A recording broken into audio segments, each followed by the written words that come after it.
இந்த சத்தத்தை கேட்கிற நிறைய பேரை உருவாக்குகிற ஒரு ஆண்டு. கர்த்தர் உங்களை ஒரு பட்டத்து ராணியாய் கர்த்தர் உருவாக்க போகிறார்.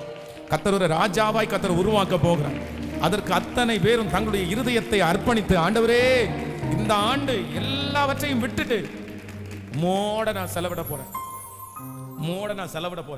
அவரோட செலவிடுகிற ஒரு நாளும் வீணாய் போகாது. அது என்னை பலவானாய் மாற்றும். ஆமென். எத்தனை பேர் ஆமோதிக்கிறீர்கள்? கைகளை அசைத்து ஒரு ஹல்லேலூயா. இந்த ப்ராசஸை இதுவரைக்கும் யாரும் ஆரம்பிக்காட்டாலும் இந்த ஆண்டு ஆரம்பிச்சிருங்க. இந்த ஆண்டு நான் காத்திருக்கக்கூடிய ஆண்டு, இந்த ஆண்டு நான் சுத்திகரிக்கக்கூடிய ஆண்டு, இந்த ஆண்டு நான் மனம் திரும்பக்கூடிய ஆண்டு, இந்த ஆண்டு என்னுடைய எல்லா பொல்லாத வழிகளையும் விடக்கூடிய ஒரு ஆண்டு.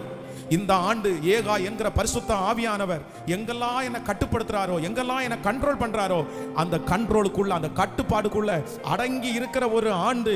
இந்த ஆண்டு என்னுடைய விருப்பம், என்னுடைய இஷ்டம் அல்ல, முழுக்க முழுக்க கர்த்தருடைய கரத்திலே அடங்கி இருக்கிற ஒரு ஆண்டாக மாறுமானால் கர்த்தர் இந்த ஆண்டு என்னை உருவாக்குவேன் என்று கர்த்தர் வாக்கு கொடுக்கிறார்.